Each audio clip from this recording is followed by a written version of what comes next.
আসসালামু আলাইকুম রহমাতুল্লাহ।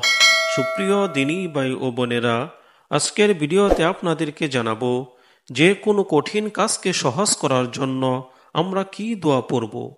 আমরা অনেক সময় কঠিন কাজের সম্মুখীন হই। কঠিন সময় এই দোয়াটি পড়লে কাজটি সহজ হয়ে যাবে ইনশাআল্লাহ। দোয়া একটি স্বতন্ত্র ইবাদত। যে কোনো সময় যে কোনো দোয়া পড়া যায়। জীবনের প্রতিটি ক্ষেত্রে রসূল সাল্লাল্লাহু আলাইহি সাল্লাম আমাদের দোয়া শিখিয়েছেন, এমনকি ছোট থেকে ছোট বিষয়েও দোয়া শিখিয়েছেন। হযরত আবু হুরায়রা রাদিয়াল্লাহু তাআলা আনহু থেকে বর্ণিত, নবী করিম সাল্লাল্লাহু আলাইহি সাল্লাম বলেছেন, তোমাদের প্রত্যেক ব্যক্তির দোয়া কবুল হয়ে থাকে যদি সে তাড়াহুড়া না করে আর বলে যে আমি দোয়া করলাম কিন্তু আমার দোয়া কবুল হলো না।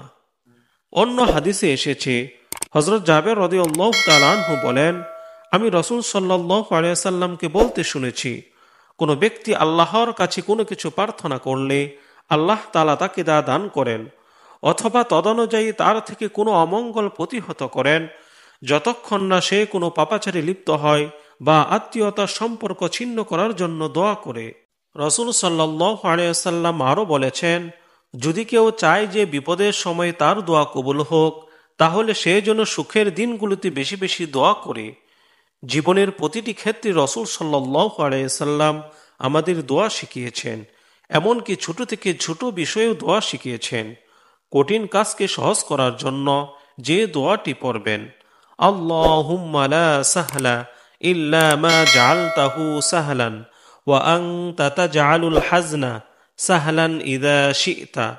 অর্থ, হে আল্লাহ, আপনি যা সহজ করেন তা ছাড়া কিছুই সহজ নয়। আপনি ইচ্ছা করলে সুকঠিন কাজকে সহজ করেন।